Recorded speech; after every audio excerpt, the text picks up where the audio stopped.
The phenomenon of leaving the body, the so-called OBE, out-of-body experience, has always been treated as a secret, a rumor crossing cultures and ages.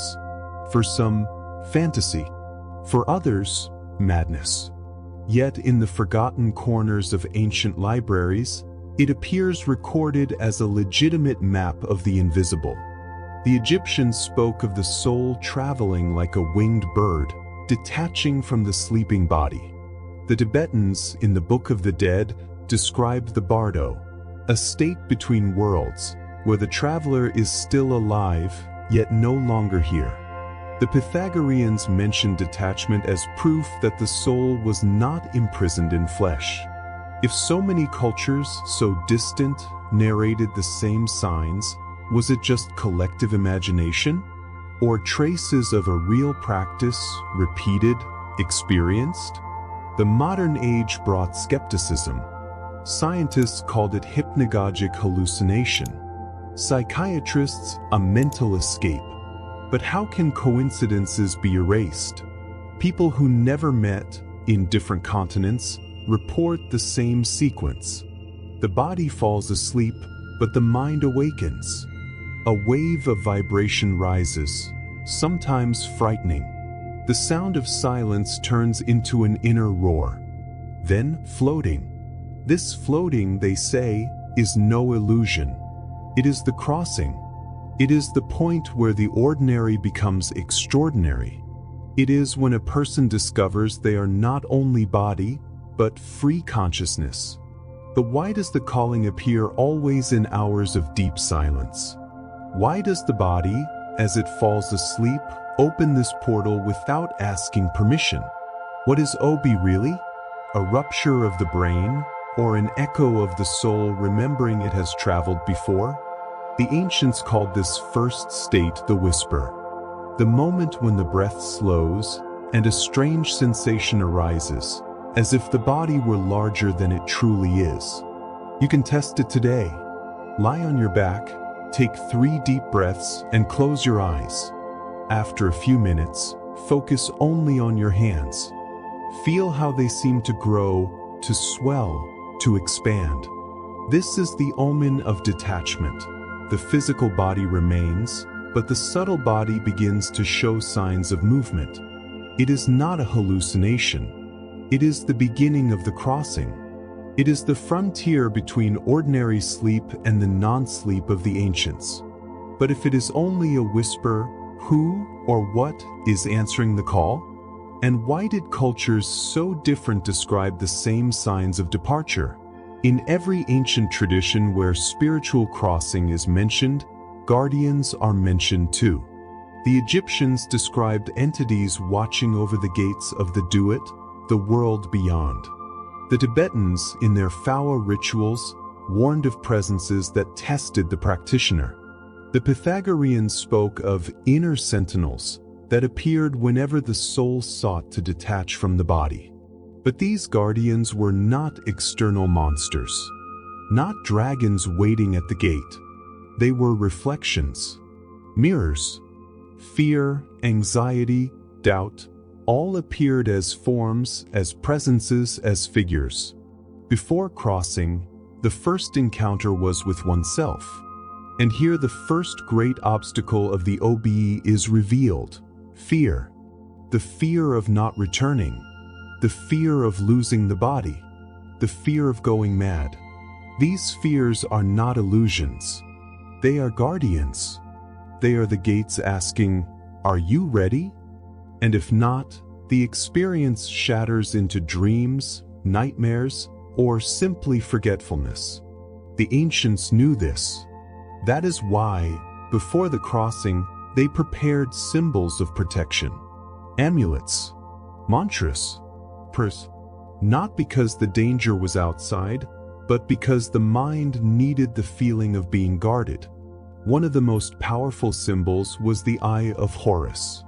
More than a drawing, it represented vigilance. The eye that sees the visible and the invisible. The eye that ensures nothing enters without being perceived. Before lying down to attempt an OBE, many practitioners still use this symbol. Imagine a golden eye upon your forehead, shining. Repeat silently, "Guarded I am, guarded I shall remain." Visualize the symbol as a beacon repelling the darkness. This simple act, seemingly imaginary, serves two purposes. It calms inner fear, reducing the chance of spasms or jolts during the experience. It reaffirms the power of the practitioner, reminding that no external guardian is greater than the guardian within. But if the guardians are not monsters, but mirrors of yourself, what reflection will appear when you stand before the invisible gate?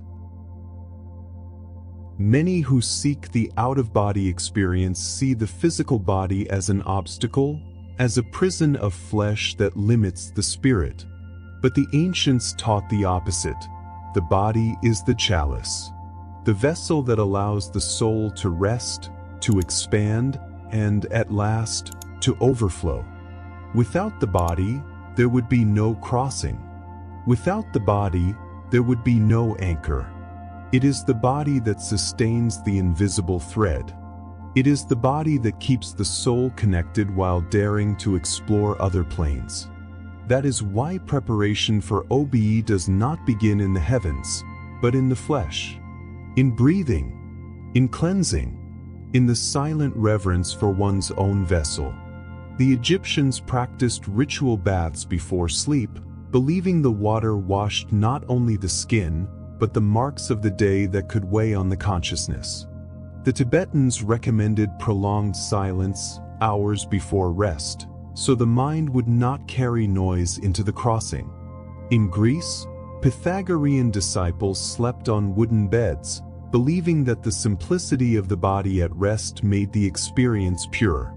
Each tradition, in its own way, said the same: before freeing the soul, honor the body. A small ritual of preparation, adapted from ancient practices, can be done today. Clean breathing, sit or lie down. Inhale slowly for 4 seconds, hold for 4, exhale in 8. Repeat 7 times. This cadence regulates not only the lungs, but also the subtle flow of energy. Simple purification. Wash your face, hands, and feet before lying down. Imagine the water carrying away the weight of the day. Silence of surrender. When you turn off the lights, allow 10 minutes without words, without music, only listening to your breath. This is the act of preparing the chalice. It is not empty mysticism, it is psychology applied to the sacred. The body, clean and calm, allows the mind to believe it can detach in safety. But if the body is the chalice, what is the spark that makes this vessel vibrate until it releases the spirit? What awakens, suddenly, the hum that opens the portal? If the body is the chalice, there comes a moment when that chalice begins to vibrate. A vibration that is not physical, yet so intense it seems to pass through every cell. This is the most reported sign in out-of-body experiences. Ancient texts describe it as the roar of the void, the buzz of the sacred bee, or the inner sound of the universe. In the Vedic tradition, the Om was considered the primordial sound. Not just a syllable, but a vibration capable of aligning the being with the cosmic rhythm. In Egypt, they spoke of the hum of Khepri's wings, the scarab god, symbol of transformation. In Tibet, monks reported that as they approached the exit of the body, they heard something like celestial drums, resounding from within outward. Curiously, in the 20th century, modern researchers of astral projection reported the same. A sound of engines, of electric current, of inner thunder. As if the flesh were taken by a current that does not hurt, but shakes. This is the threshold. It is the body announcing that the spirit is ready to glide. It is the portal vibrating before it opens. You can train the perception of this vibration without going all the way to the exit. A simple exercise. Lie down in silence, eyes closed. Focus on the ears, not on the breath. Try to hear the inner sound, a faint hum that is always there but goes unnoticed in daily life. Amplify this sound in your mind, as if it were the chant of a distant universe. This is the same principle described by the ancients. Hearing this sound of the void was considered the first sign that the portal was beginning to open. It is not hallucination. It is inner perception. And the more you surrender to this sound, the more the body responds with waves of vibration, as if the soul were warming the engines before takeoff. But after the body vibrates and the inner thunder resounds, what is the next step? How, at last, does one cross the invisible threshold? In almost every account of OBE, from ancient texts to modern experiences, the same vision appears: a thread, cord, an invisible link connecting the traveler to the body. In Egypt, it was called Ka, the life force that remained tied to the flesh even when the soul traveled. In India, the Upanishads describe this cord as a silver thread that keeps the flame of life burning while consciousness expands. In early Christianity, it appears as the link of the soul, mentioned in Ecclesiastes, before the silver cord is loosed. And in modern times, astral projectors speak of the same: a silver cord, elastic, that never breaks, no matter how far the soul goes. This cord is more than a symbol. It is psychological safety. It reminds us that OBE is not death, not a definitive separation. It is a journey, not an escape. The traveler may fear not returning, but the cord is always there, sustaining the connection. Like an invisible elastic, it ensures that at the slightest sign of need, consciousness returns to the physical body in an instant. Some describe this return as a sudden pull, a sharp plunge, like falling onto the bed. Others say it is gentle, like slipping back into a comfortable garment. What matters is to understand: the crossing is free, but never disconnected. This is the pact of the incarnated soul. If you feel insecurity when attempting the experience, there is a simple practice of mental anchoring. Imagine, before sleep, a silver cord emerging from the center of your chest and linking itself to your physical heart. Visualize this cord stretching and returning, elastic and firm. Repeat silently: unbroken link, safe return. This exercise not only calms the mind, but also awakens the subconscious to recognize the bond. Even if you do not see it during the experience, the memory will be there, sustaining your trust. But if the cord never breaks, what happens when it stretches to its limit? And what is discovered when, finally, we take the first step out? After the vibration, after the silver cord, comes the most delicate moment: the first step out. It is a moment of wonder, but also of strangeness. The traveler perceives themselves light, unbound, floating.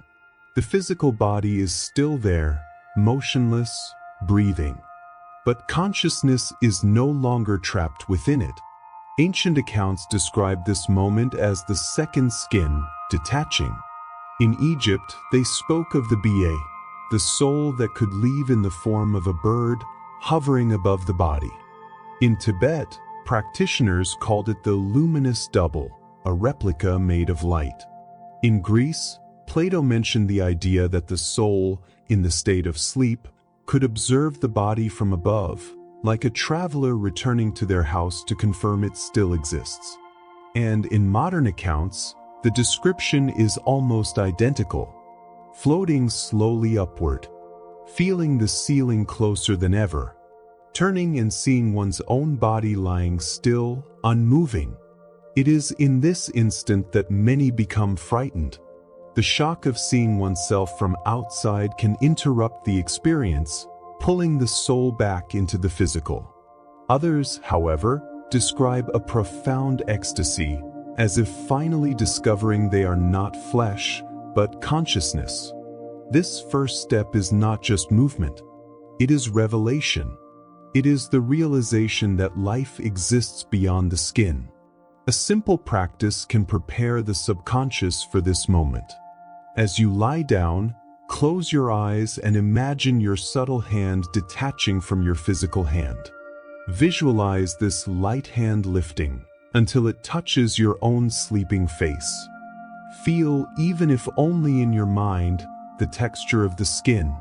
This exercise, described in ancient schools of projection, trains the mind to accept the idea of leaving.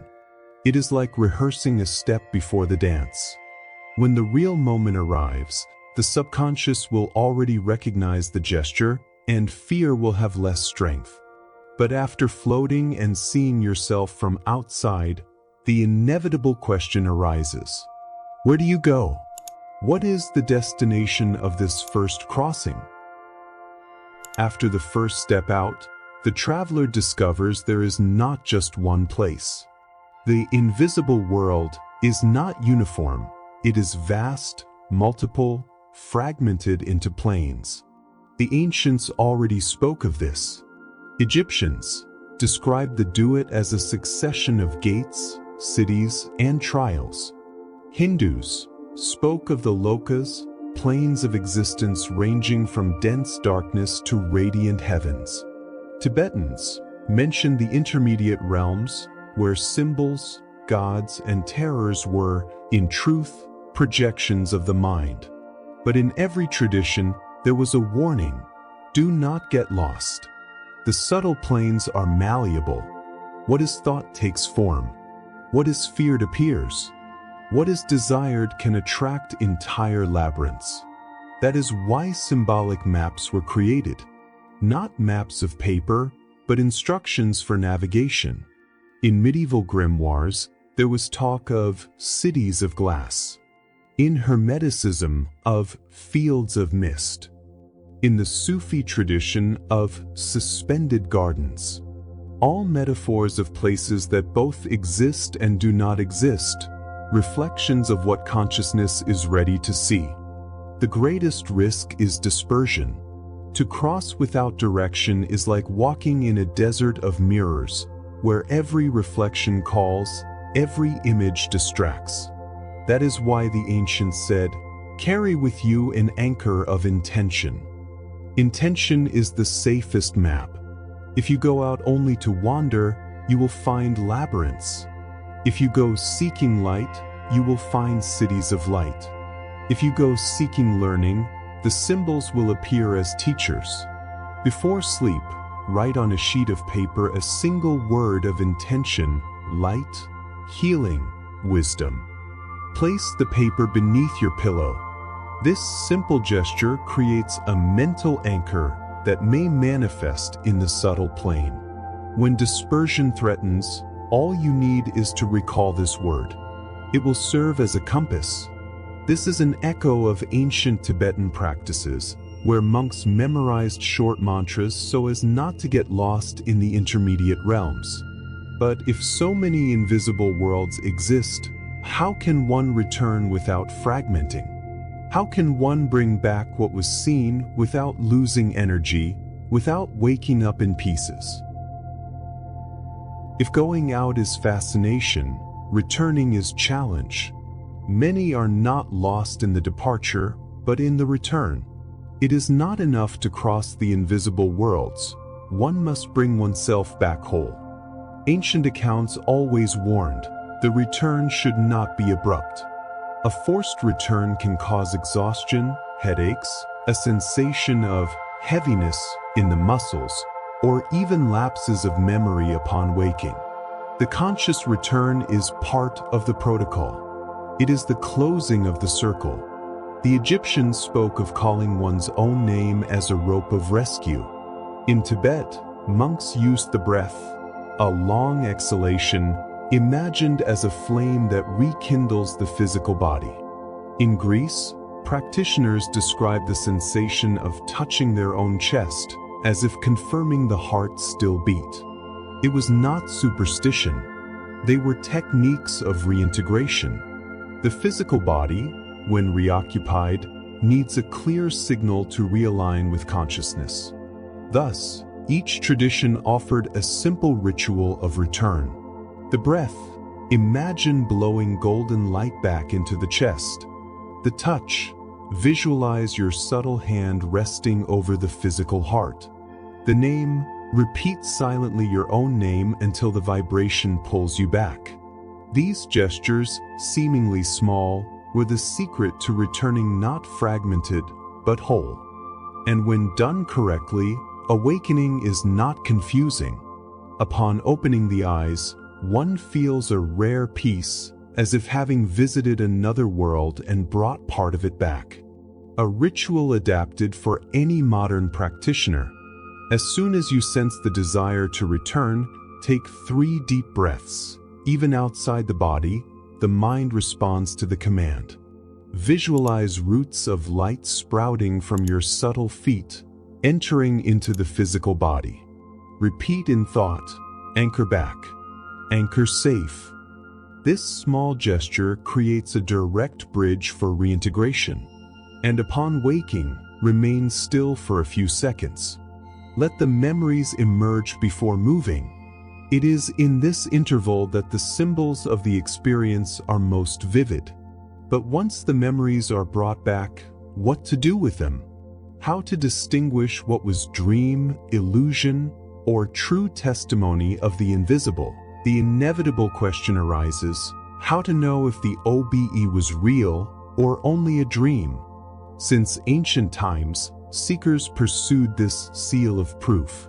In Egypt, priests described verifiable visions, hidden symbols in temples, revealed only after the journey.